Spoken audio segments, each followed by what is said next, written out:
Hey true crime besties, welcome back to an all-new episode of Serialously.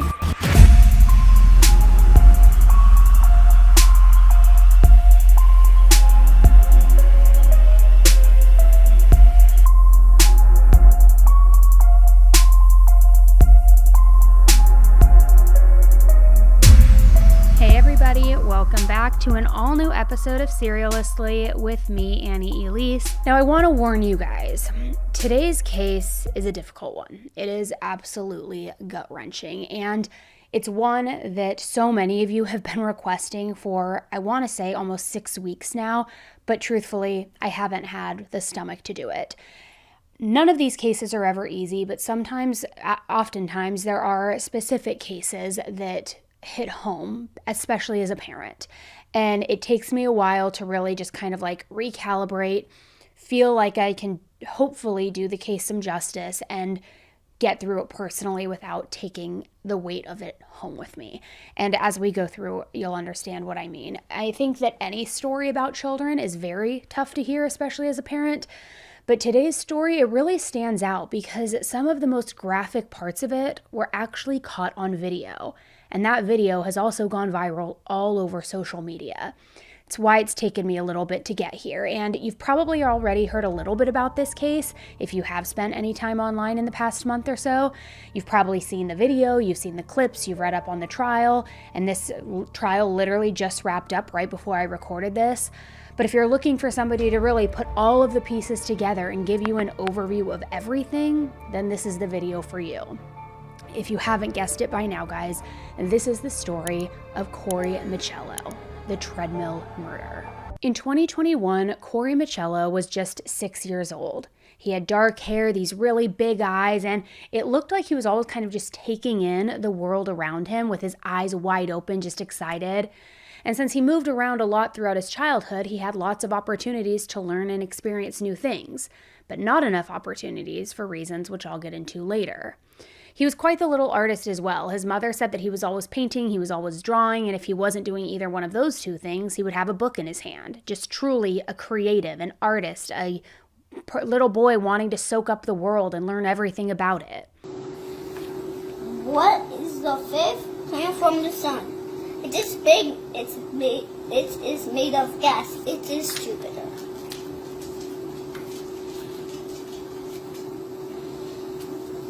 Corey was a happy little boy with truly the kindest little heart. He always had a smile on his face, was laughing, joking around, and he was at that age where being silly is about the only thing that he ever worried about, constantly wanting to make others laugh and have all of the attention on himself. I myself have a 5-year-old little boy, and that's, again, a reason why this just kind of really hits home. I know that age, that behavior, that innocence so well. Look. So guys, this is my mommy and your...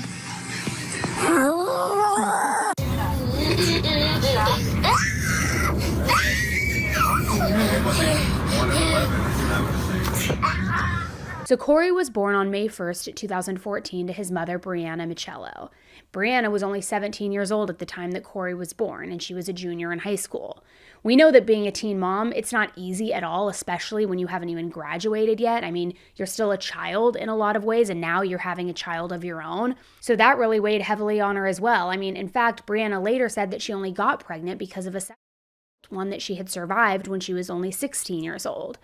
So Brianna tried to do what she could to make things work, raising Corey as a single parent.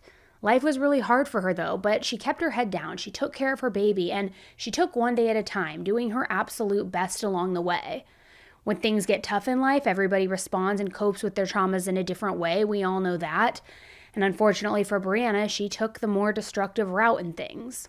She started using drugs just to feel good during those rough patches in her life. But then over time, she got to be reliant on them. So over and over, she kept turning to them to help her suppress her emotions, to help her feel numb, feel better. And eventually it got to feel like she just straight up needed these drugs, needed them to survive, needed them to continue. Some other traumatic things happened to Brianna during this time as well, while she was trying to raise Corey while also abusing drugs. I don't know many of the specifics. They're things that she's only hinted at in various interviews. but I do know that it got to the point that when she was in her early 20s, the only way that she felt like she could cope with her feelings was by being high.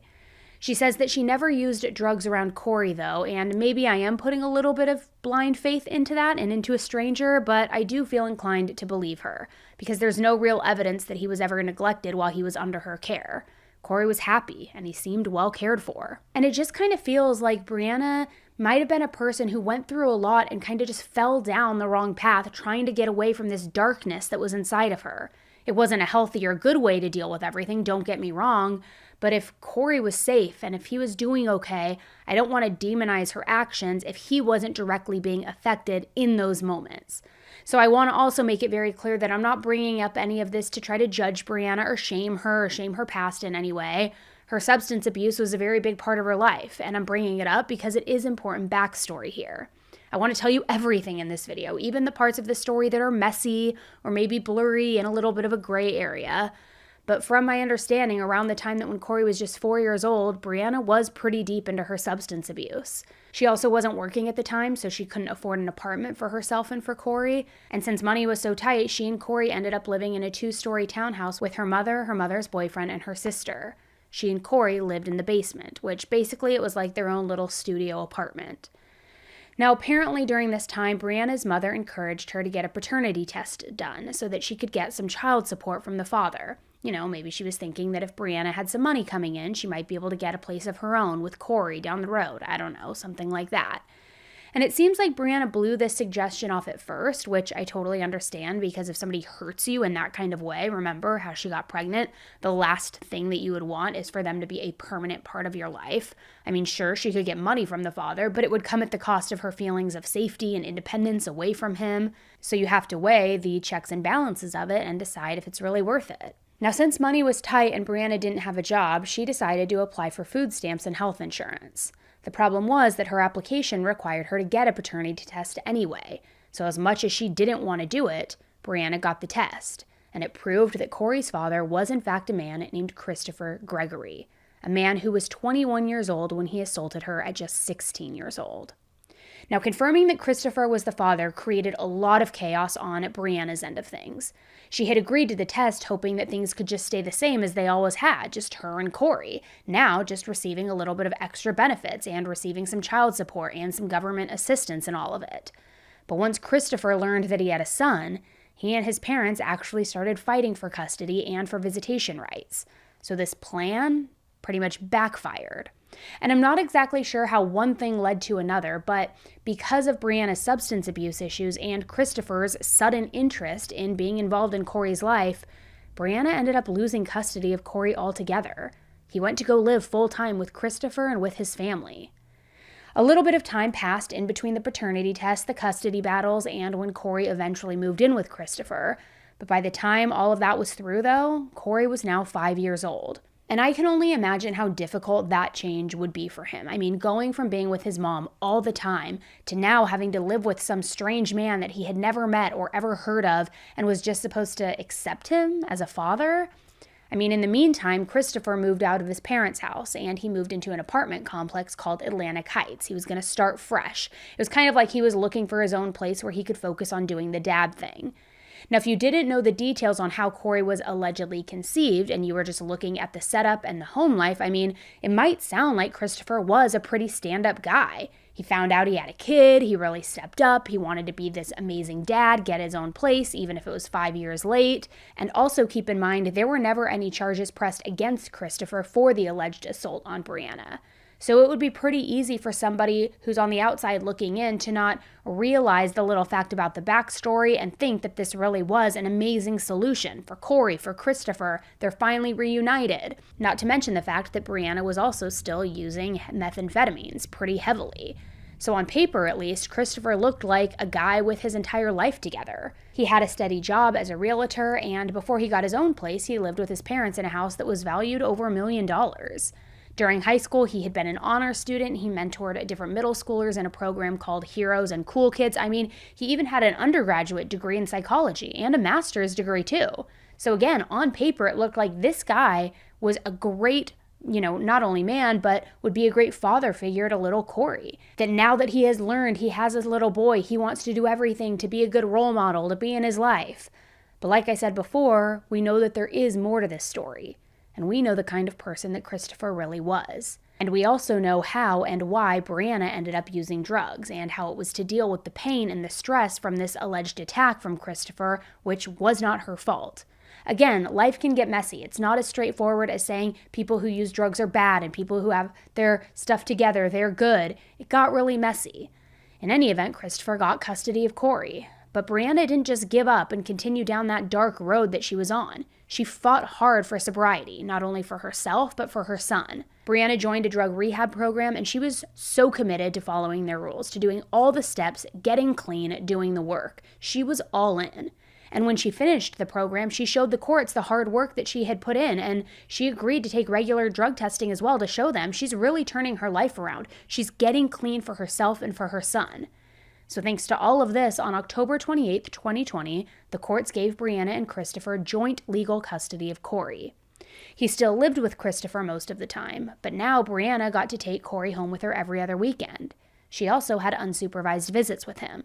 The courts also said that Brianna and Christopher had to unblock each other from their phones and keep each other unblocked. There were set days and times when the parent who Corey wasn't with had mandatory Skype or FaceTiming visits. So because of that, they needed to make sure that each other were unblocked so those visits could happen, those televisits.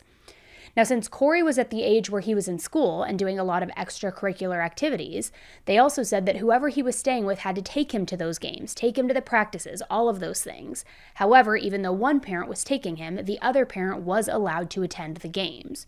So they could both sit, watch him play t-ball or football or whatever it was he was in, and be a part of his life. Brianna and Christopher also had to both attend mandatory co-parenting counseling sessions, and they were also barred from making any disparaging remarks about the other one. In private, in public, on social media, none, nada, zilch. And again, this is a case where a rule might make sense on paper, but it doesn't really work for the reality of how the world works. I think it's good to stop parents from trash-talking each other to their kids, don't get me wrong, but keeping in mind again how Corey was reportedly conceived, it kind of sounds to me like Brianna was legally not allowed to be honest about this experience that she had lived through, and it became literally unmentionable, which would be a struggle for anybody because we have had a long history as a society of silencing survivors of assaults like this, and that is why so many people don't come forward, why statistically sexual go unreported. I mean, now you're even having the court kind of silence you, and I get it, no charges were ever brought, but still, this was her truth that she was living in, her experience. And now she has to just put on a smile and a happy face and have this man around her and her son.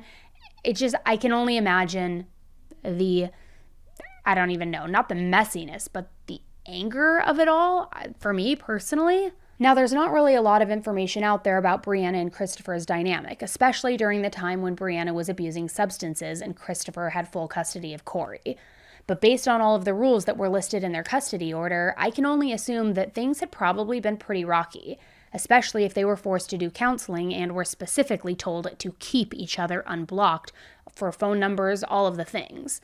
And it sounds like even though Brianna was willing to follow those rules, it was in part because she was trying to keep working through the system. She wanted Corey to come back to live with her full time. Splitting custody was difficult for her. Brianna lived about an hour away from Christopher's apartment too. It definitely wasn't easy. Not only that, but a bunch of times, even if it was her weekend, she would have to stay at Christopher's apartment just to spend time with Corey. Now, the reason for that was because the court order said that when Corey was staying with Brianna, she wasn't allowed to have anybody else over besides her mother. So basically, Brianna could be at the house, Corey could be at the house, her mom could be at the house, but if Brianna or her mom had any friends come to visit, even a neighbor dropping by for just a quick cup of coffee, she was now in violation of the custody agreement. And the reason that this rule was basically impossible to follow was because, if you remember, she didn't have her own place. Brianna lived in that townhome with her mother's boyfriend, and her sister. So it's not like they could all just go find somewhere else to stay for an entire weekend for multiple days every other weekend. Short of renting a new place all on her own, which I'm not sure if Brianna could afford at the time, it was literally impossible for her to take Corey home with her, even if it was her turn. And that forced her to stay at Christopher's a lot of the time. But that wasn't even the biggest problem when it came to shared custody. Because literally as soon as Christopher came into Corey's life, and I do mean the literal very first time that Corey met Christopher and was alone with him, Brianna started to think that Christopher was up to something that was completely and totally wrong. In October of 2019, before Christopher was granted full custody of Corey, Corey came home from one of his visits in pretty rough shape. We're talking rough enough that Brianna's alarm bells instantly were going off. Corey had a split lip, his face was really swollen, and Corey refused to explain to his mom what had happened. Clearly an indicator that something's not right here. Well, when Brianna asked Christopher about it, he explained to her that it was a total accident. It happened when they were outside playing soccer together, just a freak accident, nothing crazy, nothing to be alarmed about. And trust me, I know that kids get hurt pretty easily. I'm coming home from my kids' preschool with an ouch report. It feels like almost every other day. Scrapes and bruises are pretty normal, even when you're doing everything right as a parent. But to Brianna, his explanation, it just did not sit right with her, not at all. Her mother's intuition was going off. Her female intuition was going off. Not to mention, if he fell down while he was playing, I would think that Corey would just come out and say that. The fact that he seemed almost too nervous or too scared to explain to her what happened, I mean, that was extremely odd. That kind of threw off a red flag and was worrisome, to say the least. There's no need for a young kid like that, a toddler, an innocent little boy, to feel so secretive over something. Unless, of course, he was told to be secretive. So Brianna immediately took pictures of Corey's unexplained injuries, and she submitted it to the Department of Child Protection and Permanency, otherwise known as DCPP. And unfortunately, this situation of Corey coming home with unexplained injuries, it wasn't just a one-off. It wasn't an isolated situation. It kept happening, and kept happening, and kept happening. And nobody with DCPP did anything, all while Brianna filed report after report after report. Now, I can't help but wonder if the reason that Bree's reports got ignored had anything to do with her past. I mean, if people were looking at her drug abuse and assuming that it automatically meant that she was lying or exaggerating or something like that. Or maybe it's just another one of those countless examples that we talk about where the people who were responsible for children's safety just dropped the ball completely. Or maybe it was a little bit of both. But as the months went on, Bree kept documenting and reporting every single bruise, every single swollen body part, every scratch that Corey had. She continued following the rules of the custody order while she did all of this too. She was trying to document it and do everything right. Then, in April of 2020, Bree wrote to DCPP expressing her worries about them not taking any of her reports seriously. And in this letter it read, "I talked to someone on Friday about my son being abused and no one continuing to investigate it. He's got abused once again and I found out about it yesterday. Many reports are made and nothing has been done. It's a bruise very similar to the one made in December by his father. My family documented the bruise and my son saying that he was hit at his father's household. We fear that he needs medical attention because I was told that he seemed like he was in pain and had trouble doing anything, like running or moving too much. Is someone going to do something about this abuse, or are we going to allow his father to continue to hurt him? I have pictures of his injuries that began in September, which is when his father came into his life. Please get back to me. Thank you." Again, that was in April of 2020, and Corey had only first met his dad in August of 2019. So they literally had only known each other for a couple of months, and it was already every single red flag all over the place. And in those few months, Bree went from reporting things that seemed kind of worrisome to fully knowing with her entire heart that Corey was being abused. She said as much in the letters, too, that she wrote to DCPP. And I cannot imagine how frustrated and painful and enraged she must have felt every time that Corey went back to Christopher, knowing that the next time that she saw him, he was probably going to be covered in new bruises all over his little body. And no matter what Bree's past looked like or what sort of overwhelming workload DCPP may have had, because we know that's always the excuse, these reports 100% should have been taken seriously and looked into. This wasn't a complaint that the other parent was 5 minutes late dropping Corey off or something like that. These were multiple reports of physical harm being done to a defenseless, innocent child. What more do you need? Well, as I'm sure you can imagine, then a few months went by, and Bree filed yet another report. This was in July of 2020.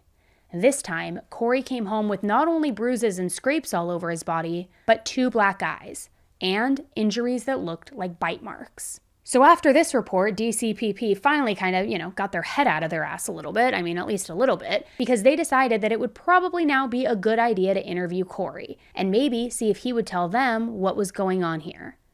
Now, as you can imagine, though, he didn't say much. And think back to that first time when he came back to Bree's with bruises on him back in September of 2019. He wouldn't even tell his mom, the person he was closest to his whole entire life. He wouldn't even share with her what had happened. Not to mention this interview, it took place at Christopher's house. So I don't think I even need to say why that would not work at all, why that would be intimidating for an innocent little boy. So when Bree learned that little specific detail, specifically this conversation about it happening at Christopher's place, I mean, she was pissed, understandably. So she reached out to DCPP through email with her frustrations, just straight up telling them that Corey was scared of his dad. Of course he's not going to cooperate or disclose what's happening. Not only is he scared of him, but you're doing the interview in Christopher's house, where after the interview and after you leave, where's he going to go? He's going to be right there with the person inflicting this harm on him. Like, make it make sense. It doesn't. So the whole time that Christopher was actively in Corey's life, Bree continued just raising the concerns about Corey being hurt. She raised concerns more than 100 times. That is 100 separate days that her little boy came home with bruises on his body, a black eye, scrapes, whatever it was, and he was too scared to tell his mom what had happened. 100 separate different chances for DCPP to look into things in an actual serious and intentional way, instead of just blowing her off.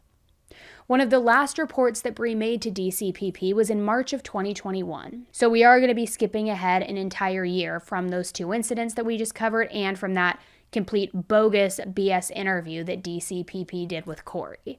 Now, Bree has been fully honest in saying that she and Christopher followed the rules of the court and the rules that were in the court order the majority of the time, but that sometimes they would get a little lax. For instance, instead of Bree staying over at Christopher's when it was her turn to have Corey, he would sometimes allow her to take Corey back to her house, even if there were other people there at the time.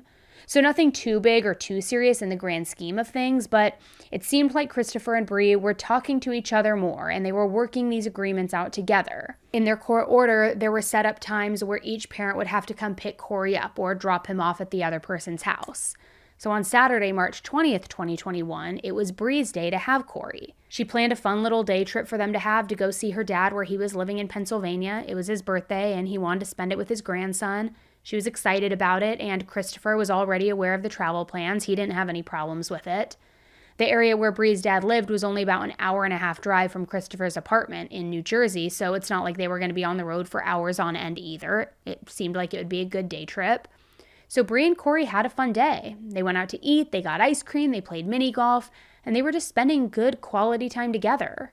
According to the court order, she was supposed to drop Corey off with Christopher between 2 and 3 p.m. that day, though. And again, she rarely ever broke rules of the court order unless it was something that she and Christopher had talked about in advance and he had agreed to it and allowed it. She had every intention of getting him back to Christopher during the window that she was supposed to. However, on their way back from Pennsylvania, there was some unexpected traffic, and it made her a little bit late. So at 3:04 p.m., Bree texted Christopher explaining that the traffic was really bad, but that she was still on her way and that she would be there soon. Now, even though Bree was communicating with him and it was just an innocent, simple mistake, Christopher was not happy about this, and he was not going to just let it slide. So he told her through text that however late she was going to be dropping him off, that was however much later she was allowed to pick him up during her next scheduled time to be with him. So if she was going to be an hour and a half late, then he essentially was getting an added hour and a half onto his time with Corey. And his anger was pretty clear in those messages as well, because one said, FYI, this is beyond pissing me off. Now my entire plans for today are ruined.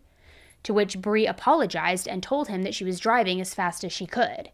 He also told her, quote, to just drop Corey off when she got there. And I'm just reading in between the lines here, and I could be completely wrong, guys, but I'm interpreting this to mean that she usually would walk Corey up to Christopher's door, maybe say bye, maybe she would come in for a few minutes, that kind of thing.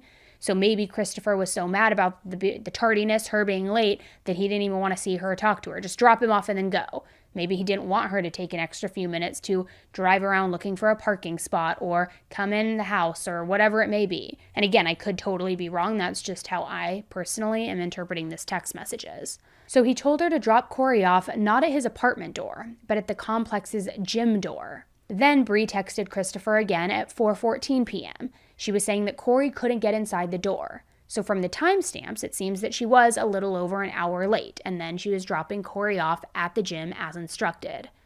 Corey did eventually get inside, though. And if you're familiar with this case, we know what happened next. And we know this because there was surveillance footage inside that gym. We are going to take a quick break in today's case to hear from our sponsors of today's episode. And as always, thank you for understanding that sponsors help keep this podcast totally and completely free for you to listen to. Have you guys heard that the flavored air category is quickly becoming the leading alternative to vaping and smoking? It's a whole new movement towards better habits, and it's led by the sponsor of today's episode, Fume. Fume is an award-winning flavored air device, and flavored air isn't like vaping. If vapor was compared to sticky soda, Fume cores are closer to herbal teas. And Fume has lots of delicious flavors to choose from, like crisp mint and orange vanilla. And with flavored air, you can satisfy your oral fixation through a passive diffusion system that utilizes no electronics, no vapor, no combustion.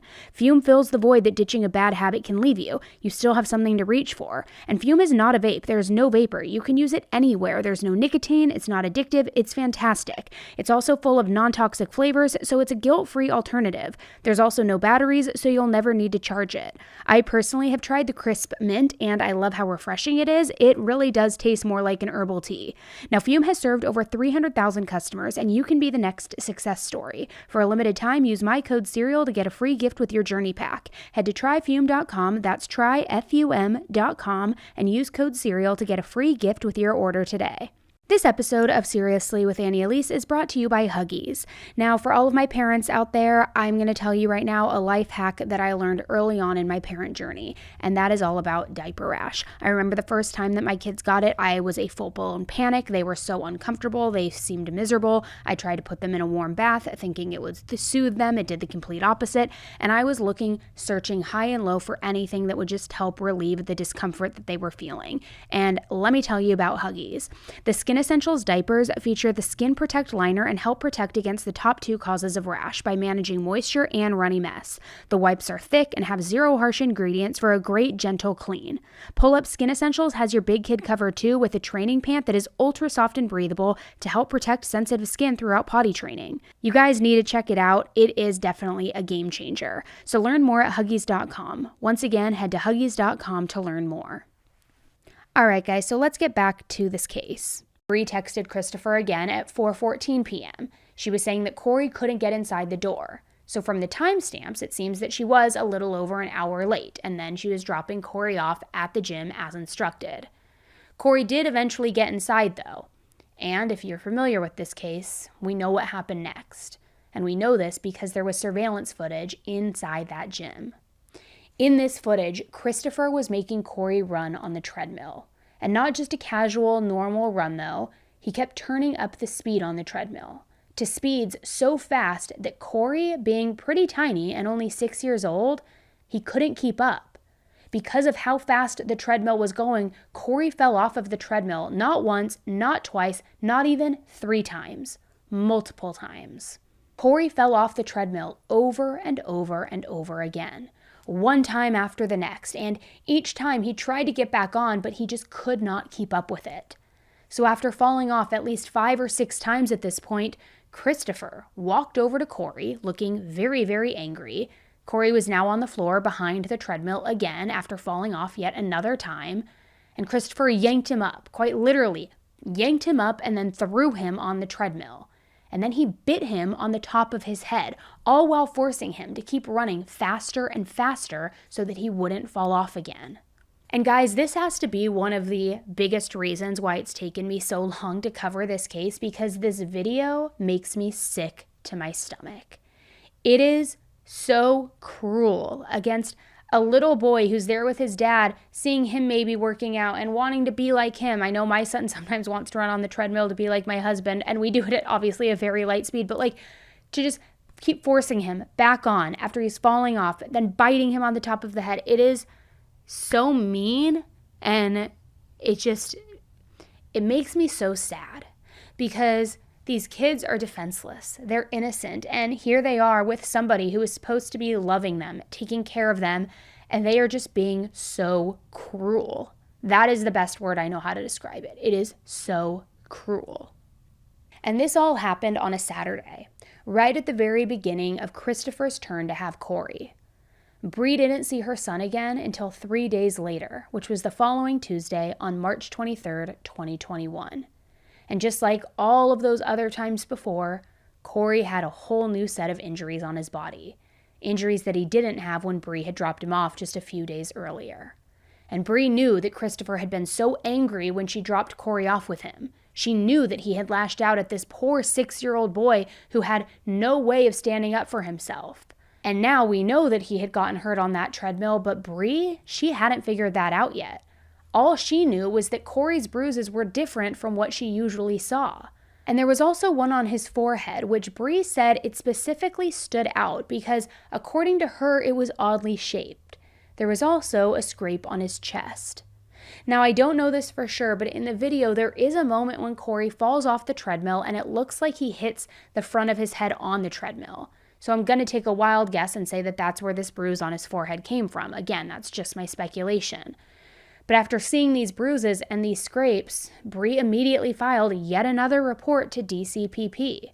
And this time she called their hotline. She felt like whatever was happening to Corey, it was now getting really, really bad, and she wanted to make sure that something was done about it. And notice that she didn't say possible abuse or anything like that. She knew he was getting abused. Heck, she had known it for over a year at this point, and she had been continuing to beg DCPP to step in to do something about it. But like every other single time that she did, and any other time a concern was noted, that's what it was. Noted. And that was that. The following weekend on Saturday, Bree got to see Corey again. This time she had traveled to the area where Christopher was living to watch Corey during his flag football tryouts. And she was pleasantly surprised when Christopher told her that she could take Corey back to her house for the weekend. And obviously she loved this. She didn't argue. She wanted more time with her son. Now at this point, it had only been a few days since the last time that she had seen Corey. But once again, there were more and more injuries. There was a huge bruise on his chest, bruises on both of his arms that looked finger-shaped like somebody had grabbed him very hard. And there was also a large bruise on the side of his body around his hip area. I mean, sure, he had been playing flag football, but he was only in the first grade, and it was a no-contact sport because of his age and his grade. So there was no way that he would get all of these bruises from playing sports. Then, 3 days later, on March 31st, 2021, Bree decided she'd finally had enough. She filed an emergency custody order, practically begging the court for full custody of Corey. When she was asked why she did this, she very plainly put it that it wasn't just because she was trying to protect him from any future abuse. She literally feared for his life. Now, apparently, a DCPP caseworker was involved in that emergency filing and also recommended that Bree take Corey to see a pediatrician. I don't know the exact reasoning behind this advice, but I would guess that maybe if a doctor confirmed that they thought that there was some sort of physical harm going on, it would help the emergency custody file. Again, that's just a guess and an assumption based on things that I've seen in other cases. Now, the earliest that Bree was able to get Corey into the doctor was the next evening. So we're talking April 1st, 2021 at 5 p.m. Corey was with his dad during the day. Then Bree picked him up around 4:30, right before the appointment. And Bree said that he seemed like his normal, cheerful self, although he did still have some bruises. So the pediatrician looked him over, but then after evaluating him, they decided that he should go to the hospital for some further testing. And it's important to note that during this visit, Corey told his pediatrician that some of his bruises were from falling off the treadmill after being forced to run on it. Now, obviously, they asked why he had been forced to run, and Corey told them that it was because his dad told him he was too fat. That's a direct quote. Too fat. I mean, what in the actual F is going on here? Now, as if that alone wasn't awful enough, Corey also seemed extremely scared after he admitted that Christopher had made him run. He started crying and specifically asked this doctor to promise that he wouldn't tell anyone what he said. He was terrified. And this seriously just breaks my heart into a million different pieces, because there is no other reason for Corey to be so scared and terrified if Christopher hadn't already put it into his head that he shouldn't tell anyone or that there would be consequences. And it just makes me think back to the meeting that they had when they interviewed Corey, to when Corey wouldn't even tell his mom what was going on. He was terrified of this man, his own father. So after leaving the pediatrician's office, Bree took Corey directly to a nearby hospital. The hospital is called Community Medical Center. She wanted actual tests, actual exams to be run, especially if that's what the pediatrician was recommending. And again, call it a mother's intuition or maybe just common sense, but she knew that Corey was being hurt. And she wasn't about to let another single person brush her concerns under the rug any longer. She wanted to know if he was okay. She wanted to know if he was healthy. She wanted to know, how bad is this? So Bree said that when she arrived at the hospital, it was probably around 6 or 7 p.m. And this was a problem because she only had so long with Corey. She was supposed to drop him back off at Christopher's at 7:30 that night. So as the minutes began ticking by, Christopher started texting Bree. He was extremely mad once again, just like what happened with that trip to Pennsylvania before when she got stuck in traffic on the way back. So at 7:26 p.m., Christopher asked Bree where she was. Now, Bree didn't reply at first, which only made him more angry. He kept texting her, kept asking her, so eventually she caved in and told him that she was at the medical center with Corey. And she also said that the reason that she was going to be late was because she was doing what a DCPP caseworker told her to do, which was true, but trying to tell him, like, look, I'm not trying to intentionally do this. A caseworker directed me to do this. Here we are, we're at the medical center. I'll bring him there when we're done. Meanwhile, at the community medical center, Corey was being seen by somebody in the emergency room. They recommended that Bree take Corey to another nearby hospital called Jersey Shore Medical Center. And the reason for that was because they actually had a pediatric abuse specialist on staff there. So now, throughout the evening into the night, he was going from doctor to doctor to doctor. And Corey was acting normal, according to Bree. He was happy watching videos on her phone, and eventually he started to get tired once it started getting later into the night. So the doctor ended up performing blood work as well as an x-ray to check for any sort of internal injuries on Corey. Then, around 8:30 p.m., the phone calls from Christopher started to pick up, because Bree was now an hour late. And even though it was for a pretty dang good reason, Christopher still found it unacceptable. He told her, just leave the hospital. Just bring him to my house. Bring Corey to me. But Bree, like any good mom would do, basically told him to just kind of like screw off. I'm not leaving him without him being properly examined and cleared by a medical professional. Are you out of your mind? Plus, as a father, wouldn't you want him to get medical attention unless you don't for a specific reason? So then once Christopher learned that Bree wasn't going to be just easily bullied by him and rushing back over to him, he started getting very angry. And their text messages turned into a full-blown knockdown, drag-out fight. And at some point, Bree's phone died, and she wasn't able to charge it until almost midnight. So when she finally got a hold of Christopher, she told him to stay up if he wanted Corey, and that she would drop him off after they left the hospital. But then, by 12:48 a.m., when she sent that follow-up text, he was already asleep. Now, Corey's blood work, x-rays, and all the other tests that were done that night came back normal. It wasn't until April 2nd at around 1:30 a.m. that Bree and Corey finally made it back home to her house after all the exams, all the questions. So her plans were to get a hold of Christopher as soon as he woke up, first thing in the morning, and then drop Corey off at Christopher's house. So the next morning, Bree got Corey dressed, she fed him some breakfast, and they headed over to Christopher's house bright and early, all before Corey was supposed to be at school at 8:30. Meanwhile, Christopher had been texting Bree since 6:45 a.m., telling her that she broke the agreement. She put Corey in danger. He was going to take her to court, blah, blah, blah, blah, blah. His son's mother then decided that to take it upon herself during the 3-hour visit yesterday to take my son to the doctor, to the hospital, and she just went video silent, essentially from 7:30 until 1 o'clock in the morning. And I had no idea what was going on. She would not leave my son's side, and I was not able to be there for my son. And then furthermore, my son came back this morning, and he was stating to me that his mom said that he had to tell the doctor that I had hit him and things of that nature and coaching him.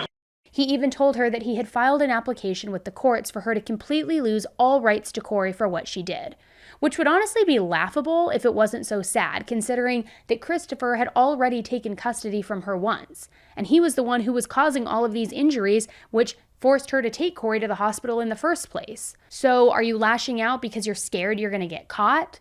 This clearly can't be coming from a genuine place of concern, right? So, in any event, Bree dropped Corey off. She gave him a hug and a kiss, and she told him goodbye. Then, just a few hours later that same day, this was April 2nd, 2021, at 3:30 p.m., Christopher reached out to Bree. Christopher called Bree to ask her for Corey's insurance information, his medical card information, because he said he's now taking Corey to the hospital. Yet, he refused to tell her which hospital he was taking him to. And I mean, obviously, Bree was extremely confused and worried, just out of her mind, because she had just been with Corey a few hours earlier, and he seemed completely fine. Maybe a little sleepy since they had a long night, but fine.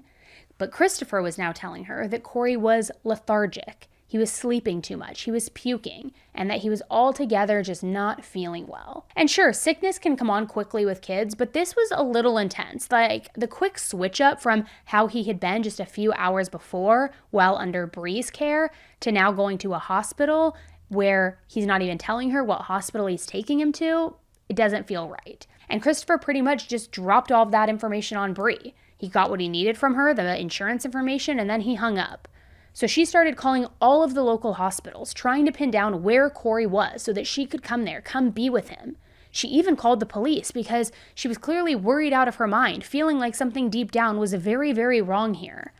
But no matter how hard she tried, she couldn't figure it out. She basically just had to sit there and wait until Christopher finally felt like putting her out of her misery and giving her an update. And sadly, it wasn't Christopher who ended up explaining to her what was happening with Corey. Because around 6 p.m. that night, there was a knock on Brianna's door. It was the police, and they gave Bree the devastating news that no mother ever wants to hear, that Corey passed away, and he was only 6 years old. And as a mom myself, if you're going through that kind of worry, that panic, you've been trying to do everything you can for over a year to make sure that your little boy is safe, protected, then you're calling all the hospitals, frantically wondering where he is, to then have police on your doorstep telling you it's too late. He's dead. Your 6-year-old little boy is dead. The wave of, I don't even know the word, anguish that would just come over you. I don't even know how you could physically respond to that without just buckling and dropping to your knees as if it's just truly a nightmare, truly a nightmare. Bree had been advocating for her son, fighting for him to be in a safe environment away from Christopher ever since the literal moment that he entered his life. She sent emails, she called, she tried to meet up with her caseworker, she took him to the hospital. She did everything in her power. But none of it was good enough because she essentially had just been ignored. It's unbelievable that this can happen in this day and age. Why, after 100 calls and an emergency desperate plea, were you denied the opportunity to keep your child alive? I don't know if it was incompetence on DCPMP's side or they just didn't believe me, but I collected evidence. There was a video of it happening, so I honestly do not know how it was not clear as day that he was being abused. It makes no sense to me, and I don't think it ever will. And remember, she had also filed for emergency custody of Corey on March 31st because she literally feared his life was in danger. And the day before Corey died, the order was denied. Even despite all of this, the court said this: they do not find that Corey is in danger of imminent and irreparable harm. Therefore, the court does not find a temporary modification of the parties' custody and parenting time arrangement appropriate at this time. This was the day before Corey died. Now, the craziest thing about that decision to deny her custody was that the judge literally watched the surveillance video footage of Corey falling off this treadmill and being bitten by Christopher before making the ruling. They saw every bit of the same footage that we saw, and they still said that Corey was safe, that he was fine in Christopher's care. And I guess my biggest question, and I'm sure I'm not the only one who has this question, is who is supposed to be held accountable here? If DCPP is going to ignore over 100 calls, emails, texts, and proof of a child being hurt, and a judge is going to watch with their own eyes in their head a child who is being, hurt and forced to jump on this treadmill, getting bit on the head, and just ignore it, then who is there in the system to save these kids? What's the point of even having a system like this in place if every single concern is going to be ignored until a child is dead? How can this happen? How can this happen? And I think Bree pretty much covers the answers to my questions here. No one's going to admit that they thought the abuse was going on before, because that just shows they were wrong. But now that he passed away, all of a sudden, everyone is like, how didn't we know? You did know. You were just ignorant, I guess you can say. Brianna learned that while Corey was at the hospital, he had a devastating seizure during a CT scan. The medical staff did everything in their power to save him, but they just couldn't. The medical examiner ruled that Corey's cause of death was blunt force injuries with cardiac and liver contusions, with acute inflammation and sepsis. So in other words, his heart and his liver had been injured, leading to a serious infection. Corey's manner of death was ruled as undetermined. The options that they could have gone with were natural, accidental, self-inflicted, homicide, undetermined, and pending. So the medical examiner was basically saying they weren't sure if someone killed Corey on purpose or if he was just in a terrible accident, or if it was something else entirely. But then a few months after Corey passed on July 7th, 2021, Christopher was arrested on charges of child neglect. Not for anything related to Corey's death, though, but rather because the police investigated that infamous treadmill video. Not long after his arrest, he was released, and from what I can tell, New Jersey had recently passed a law getting rid of cash bail, and Christopher met whatever criteria they had to be let out while he waited for his trial. So he just got to chill at home until his day in court, which also enrages me. In the meantime, in September of 2021, a forensic pathologist took a second look at Corey's cause and manner of death, and he decided to change that initial ruling. Instead of saying that the manner of death was undetermined, he ruled it as a homicide. The doctor also said that the homicide, it stemmed from chronic abuse. In fact, he found evidence that Corey had received an acute traumatic injury to his heart somewhere between 4 and 12 hours before his death. And that is what killed him. Which, yes, that is a pretty big time frame because Corey was pronounced dead at around 5 that day.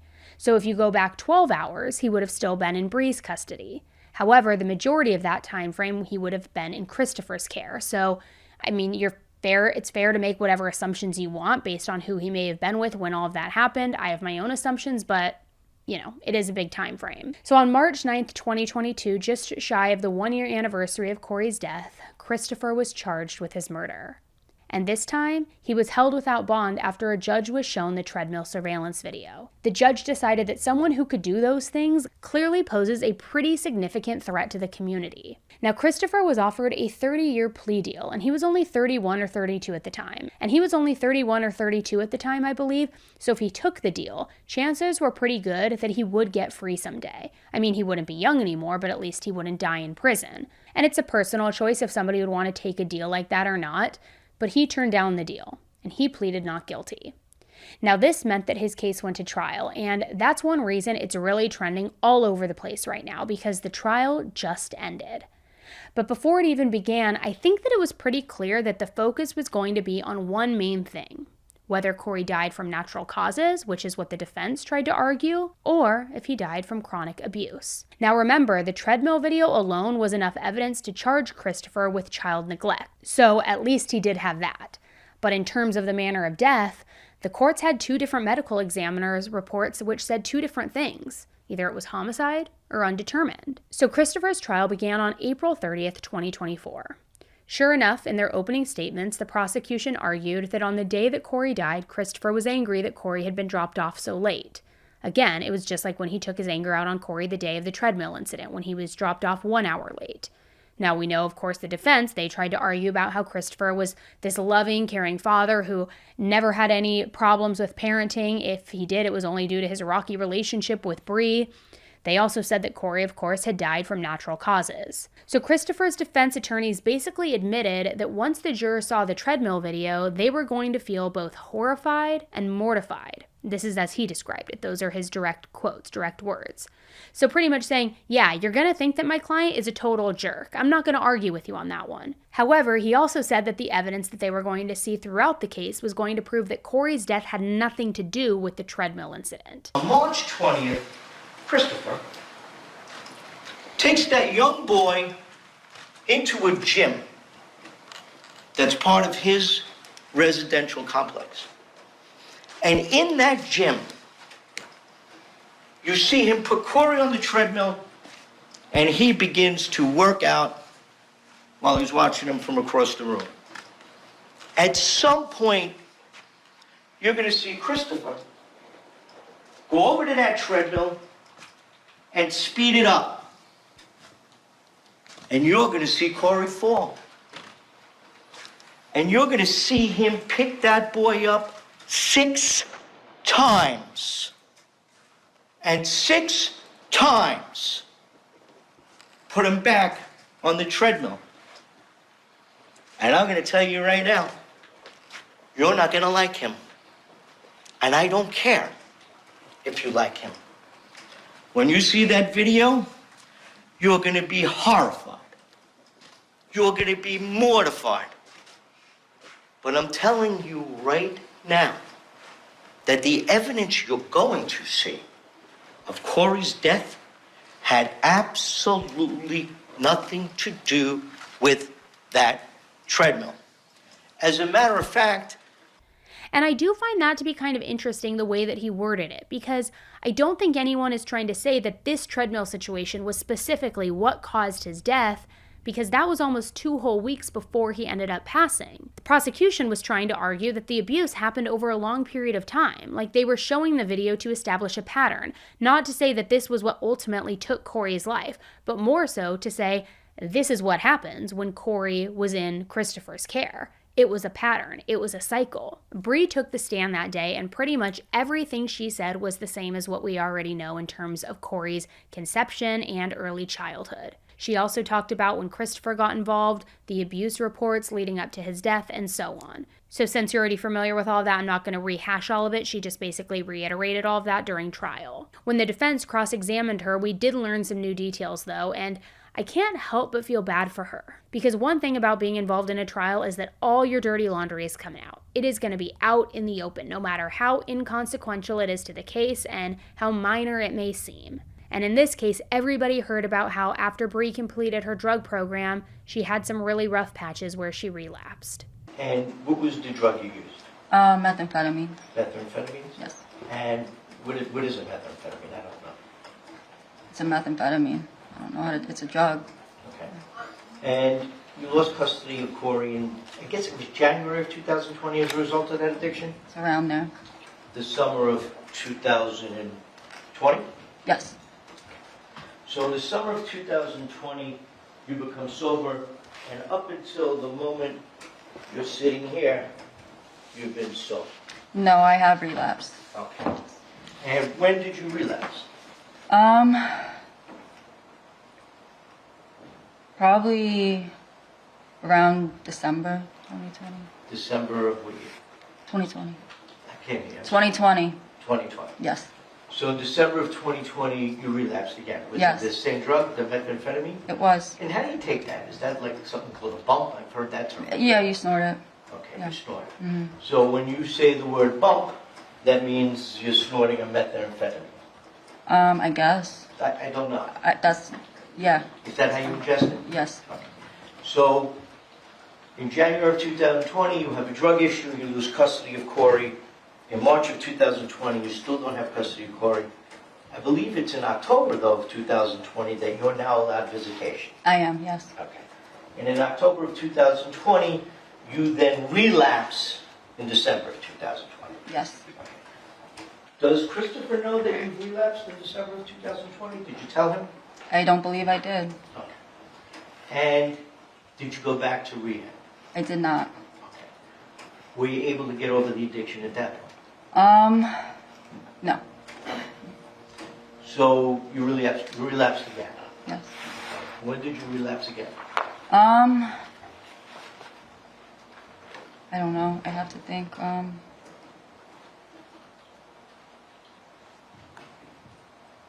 Maybe February. I can't recall. It was on and off, like once or twice throughout. February of 2021? Yes. And was that the last relapse? Yes. Yes. So from February of 2021 until you sit here today, you've been sober? No. Okay. So you relapsed again? Okay, yes, I did. One time, yes. Okay. What was that? Probably around the same time. February of 2021. Yeah. Mm-hmm. So sometime between February of 2021 and as you sit here today, you're sober? Yes. So, do you know a person named Dustin Wondren? I do. And apparently the day that Corey died, Bree texted her then boyfriend for meth. Named Justin Boydranda to bring me a bump. Yes. I see it. You remember that, right? Yes. Okay. So that's the day Corey died. It was. Okay. That's the day that you don't know what's going on, right? You don't have any idea what's going on yet, right? Correct. All right. And you're asking Justin to bring you a methamphetamine. Yes. So, and you said that you relapsed in February. Yes. Is that true? I actually, that day I didn't do it. Okay. Yeah. But you wanted to do it. I mean, yeah, I was very upset about my son being abused. So you wanted a what is it? Methamphetamine. Methamphetamine. Yeah. And I do have to say here, just speaking as a mother, the death of a child is devastating. I'm not saying that it's a good idea to go smoke meth or do drugs to deal with the pain. Not at all. Of course not. But I also don't think that I can fully blame someone for hearing what has to be the absolute worst news you can ever even imagine, and then having a knee-jerk bad first reaction trying to cope, trying to numb yourself from what you're feeling. Especially when getting Corey back into her care had been the main thing that was motivating Bree to get clean all along. She may have been asking herself, okay, well now what's the point of even trying to stay sober anymore? And to go through all of that and still ultimately resist the temptation and to pull yourself out of that spiral, I mean, I actually think that that testimony, assuming that she was telling the truth, is pretty impressive on Bree's part. But it's clear that the defense was trying to make Bree look as bad as possible to discredit her, which, in fairness, is their job. It's what they're supposed to do. And of course they wanted to discredit her since she was the one who had made all of those reports of the abuse happening. I'm not saying it's right, but if you have someone who is sober versus someone who has relapsed repeatedly and is actively looking for their next fix, who do you think the jurors are going to believe first? Thankfully, though, the prosecution brought in plenty of other witnesses who took the stand as well. And that helped solidify that it wasn't just Bree who was the only one ever concerned about what was going on with Corey. Corey's first grade teacher testified that she had spotted bruises on Corey multiple times. She also noticed a pretty significant change in his demeanor over time at school. And it's important to note that all 50 states have some form of mandated reporter laws, meaning that if a teacher does suspect that there is any type of physical harm happening, they have to report it. Because I wanted to voice my concerns and tell him what I saw and how I felt like I did not feel good about what I was seeing and what I was hearing. And did you in fact do that? I did. The pediatrician who Corey talked to the night before his death also testified. And it's so heartbreaking hearing what he said to her, knowing that he would be dead the next day. I do give children a chance to say what hurts or what's a problem or what happened, if it's an injury, how did you get hurt? So I did that. And he at first didn't want to say anything. Shook his head. No, I don't know. And so I explained to him that in order to help him, I had to know how he got hurt and what happened. And still he hesitated, so I said,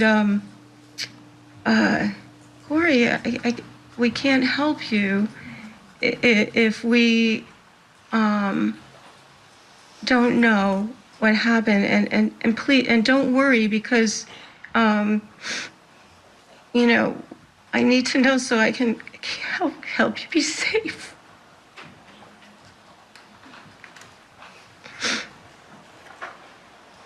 And did Corey give you any response? And so he looked at his mom, and she said, You can't tell me what anybody else okay. said. But did Corey give you a response? He did. He said that he got the chest and arm and hip bruises and the forehead scrape when he was playing football outside on the turf. And he said that his dad was teaching him how to catch a football. And when I pressed him further, you know, that's a lot from playing football. He said he got more bruises when he fell from a treadmill. The doctor said that she used a body chart to write down every bruise and scrape on Corey. She testified that there were 14 different marks on him that night, all in various stages of healing, meaning they weren't all from the same incident at the same time. She also talked to the DCPP caseworker that night. And on top of all of that, the prosecution also focused heavily on Christopher's demeanor leading up to Corey's death as well as after. And one thing that they specifically brought up were Google searches from Christopher's phone from March to April of 2021. We are going to take one final break to hear from our remaining sponsors of today's episode. So last week we had exclusive merch made just for CrimeCon, but we had a few pieces left over and we were able to throw them up on the website same day, and it was so easy, all because I use Shopify. Shopify is the global commerce platform that helps you sell at every stage of your business, from the launch your online shop stage to the first real-life store stage, all the way to the did we just hit 1 million orders stage. Shopify is there to help you grow. Whether you're selling scented soap or offering outdoor outfits, Shopify helps you sell everywhere. From their all-in-one e-commerce platform to their in-person POS system, wherever and whatever you're selling, Shopify has got you covered. Shopify helps turn browsers into buyers with the internet's best converting checkout, 36% better on average compared to other leading commerce platforms, and sell more with less effort thanks to Shopify Magic, your AI-powered all-star. We were also able to sell directly at our booth at CrimeCon using only an iPad, and it was just so easy. Shopify powers 10% of all e-commerce in the US, and Shopify's the global force behind Allbirds, Rothy's, Brooklinen, and millions of other entrepreneurs of every size across 175 countries. Plus, Shopify's award-winning help is there to support your success every step of the way, because businesses that grow with Shopify. Sign up for a $1 per month trial period at shopify.com/serialously, which is all lowercase. So go to shopify.com/serialously now to grow your business no matter what stage you're in. That is shopify.com/serialously, all lowercase. Do you guys ever struggle to fall asleep, or do you ever wake up in the middle of the night and then you have trouble falling back asleep? Because that used to happen to me all the time. I tried Ambien, melatonin, you name it. But then my husband told me about Beam Dream Tea, and guys, I literally sleep 8 to 10 hours straight now. You all know I love this stuff if you've been listening to me for a while, because I talk about it all the time. That's how much I truly believe in it. I've gotten all my friends and family hooked on it, and so many of you guys even came up to me at CrimeCon saying how obsessed you are with it now, how it helped you sleep, how it helped your husband sleep, and it just makes me so happy. And when they reached out to me to do a custom flavor, I literally jumped at the chance. So I have officially partnered with them to create an exclusive flavor of their best-selling sleep blend. It pairs two of my favorite flavors together, creamy caramel and salted chocolate, and it literally tastes like this sweet, salty dessert, and the best part is it's only 15 calories. There's also no added sugar, so there's like no guilt. It's this perfect sweet treat right before bed. It's the best. I drink it 30 minutes before I want to be asleep, and it is like poof magic. Plus, there's no grogginess the next morning like you get with other sleep aids because they use all natural ingredients. And today I have such a special perk for all of you listeners, because for a limited time, you can get up to 40% off when you try my limited edition flavor. Just head to shopbeam.com/AnnieElise, where you will get an additional 40% off your first order when you use code AnnieElise. That's shopbeam.com/AnnieElise and use code AnnieElise for an additional 40% off. All right, where were we? One thing that they specifically brought up were Google searches from Christopher's phone from March to April of 2021. There were searches with things like, will red marks turn into bruises? Can your phone be tracked in airplane mode? Can my car be tracked? So the first hit in the Safari web browser on this was a search conducted on March 25th, 2021 at 9:36:31 p.m. The body of the search states, will red marks turn into bruises? And could you please move on to the next one? Sure. The next search is on April 1st, 2021 at 8:43:36 p.m. The search was Neptune Non-Emergency Police. The next one. Next search is on April 1st, 2021 at 8:49:05 p.m. The search was Jersey Shore Medical Center. Please move on to the next one. The next one is a web history on April 2nd, 2021 at 3:08:37 p.m. The search was lost consciousness, sleepy and nauseous - Google search. Please move on to the next one.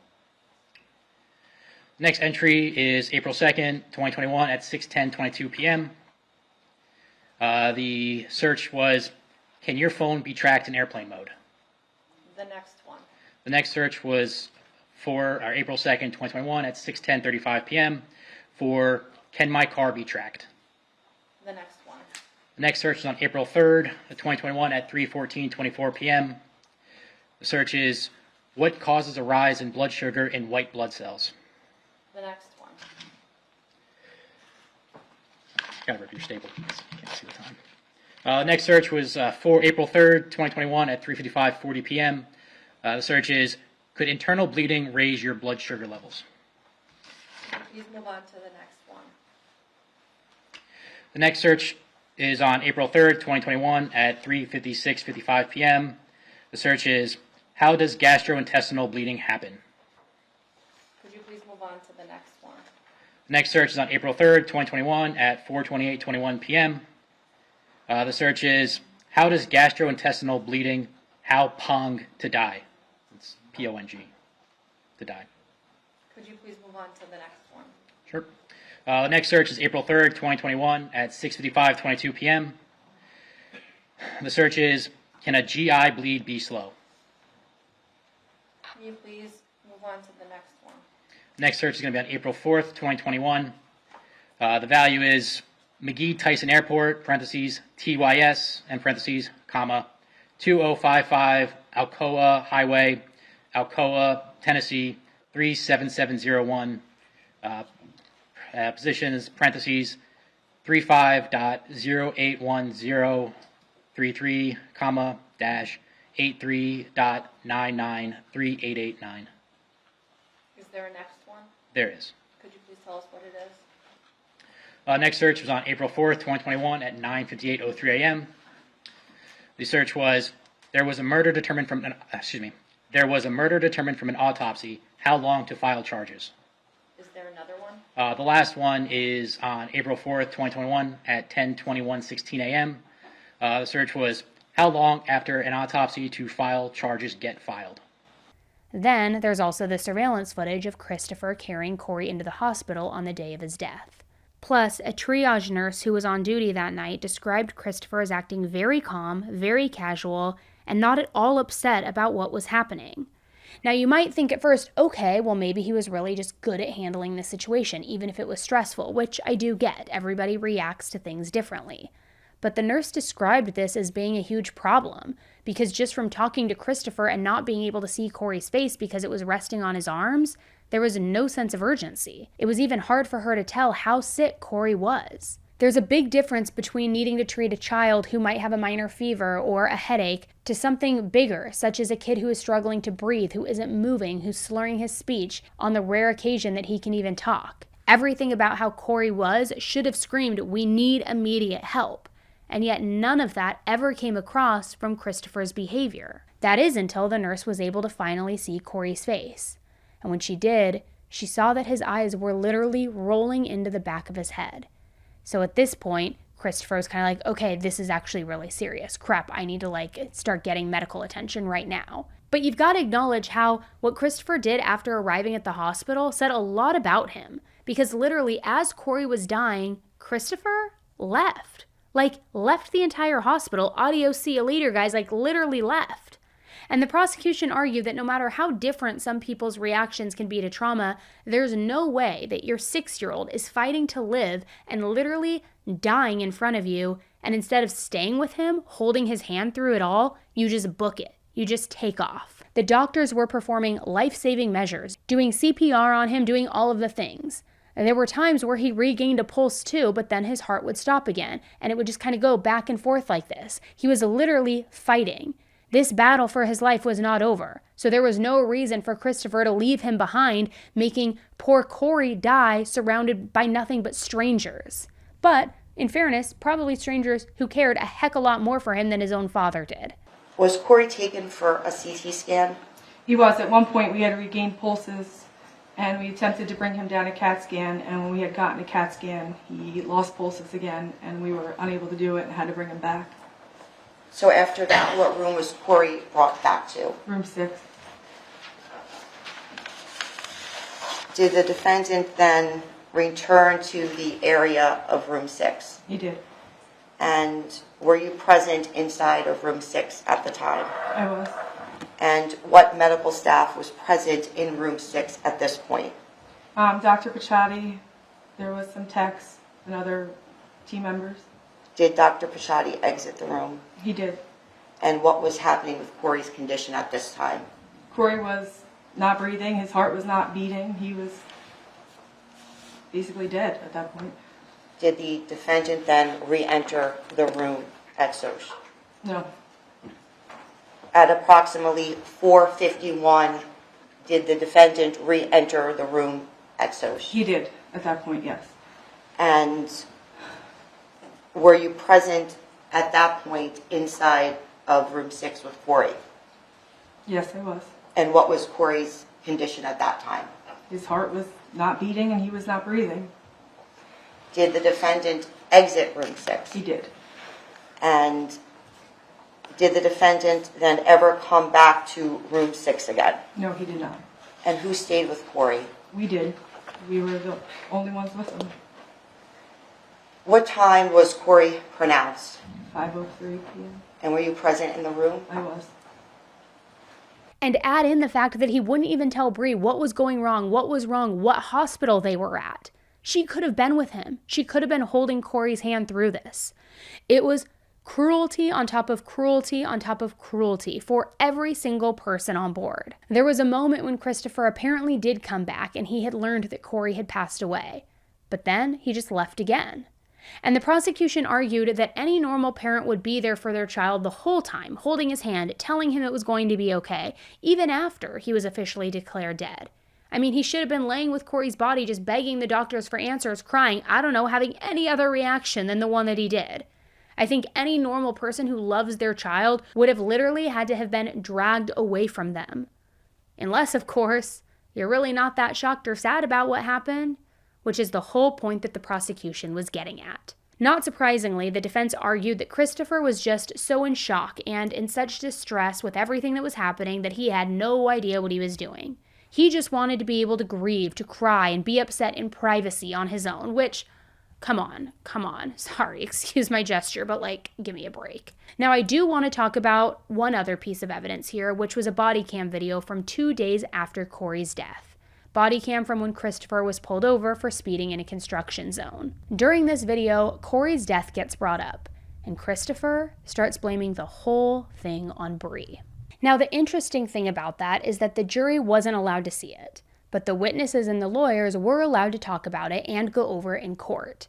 The video itself might have not had that much significance to the case, I don't know, but it definitely tied into what we're talking about as far as Christopher's demeanor after Corey passed. So I just want to go ahead and play it so you can watch it and form your own opinion.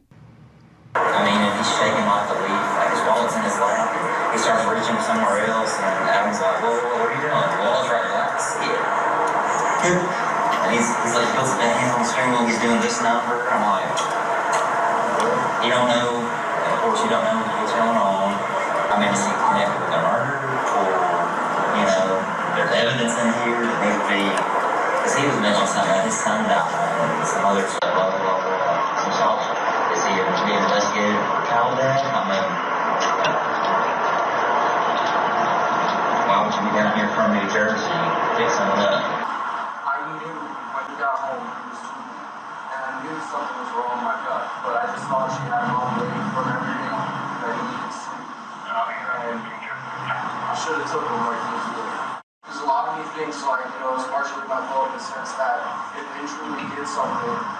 Like, you had a shitty life with a drug addict mother, but you'd still be alive if I never came back from Baltimore to fight for justice. And, like, that's been going through my head this whole drive. She's a special kind of dirtbag. For a while, Christopher was saying that he was going to testify and that his testimony was going to be huge for the defense. His mother was also supposed to testify. However, before she got the chance, the prosecution was able to get a hold of a recorded phone call from the week before, where Christopher was literally walking his mother through her testimony and what she was going to say. Which, do these people really think that they won't get caught literally trying to coach people like that? Newsflash, you definitely can't do that. Who would like to begin with that issue?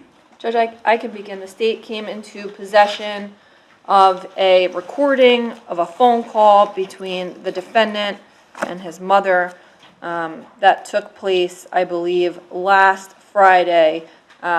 During the phone call, the state asserts that the defendant was coaching his mother with regard to her testimony. I sent it to the court. I sent it to Mr. Gallucci last night and indicated that if Ms. Greger testified, or even in the defendant's testimony, basically anybody that makes that relevant before the court, I will, subject to any rulings from the court, be looking to use that on cross-examination. I will say that at every single moment she had the opportunity to stop her son from speaking about the case and trial strategy and whatever else he wanted to discuss, she made every attempt to stop him from talking about it, but he persisted. And at one point actually even hung up on her son because he continued to persist. At one point you actually hear his father in the background say, stop, and basically enough is enough. So as a result of this conversation, I find it necessary not to call Mrs. Greger as a witness in this case. So the defense pretty much just took the loss on this, and Christopher ended up not testifying. He was such a moron and an idiot, which thank goodness we love to see it, but he basically blew his chance to make any kind of good impression on the jurors.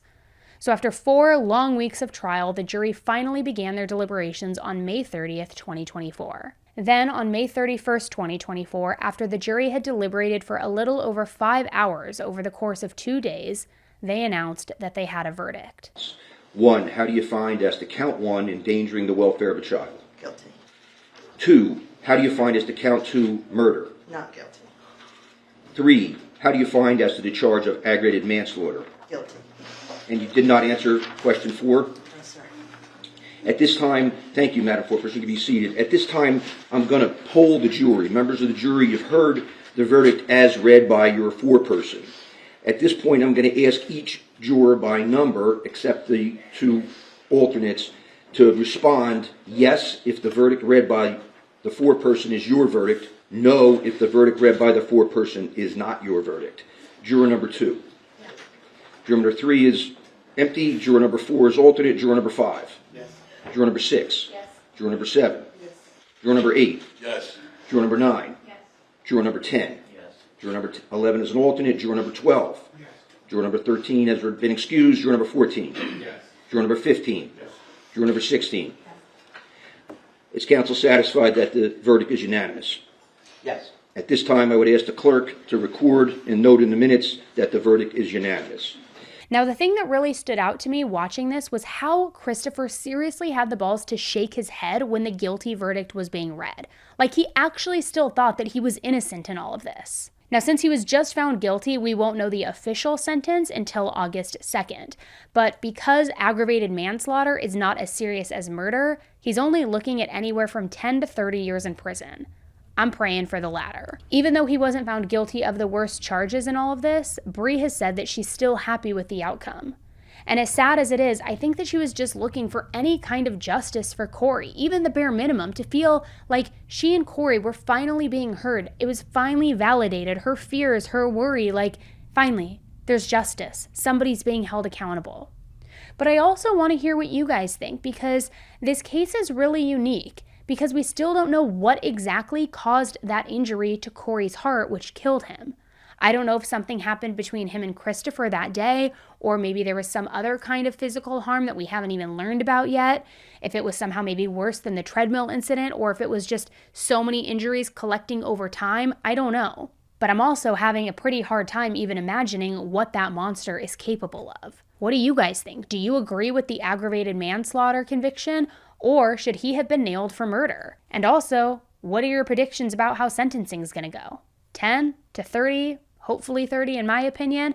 I think that the manslaughter was a little bit less than what he should have got. That again is just my personal opinion, but I'm interested to know what you guys think. I will certainly be keeping you updated on this case. I don't know if we'll have enough to do a full episode on here, but whenever the update comes, it'll definitely be on my Thursday episode over on the podcast, because as a reminder, I do exclusive podcast only episodes every single Thursday on my podcast Serialously, which is free on all podcast platforms. But we do Headline Highlights, which is every Thursday, where we talk about new cases that are breaking, updates in current cases that we're following, all the things. So I'm guessing we probably won't have enough of an update to do a full video, but once we do have the update, it'll go into those episodes on Thursdays. So if you haven't checked out the podcast yet, I'll put the cover art right here. And again, you can find it anywhere you get your podcasts.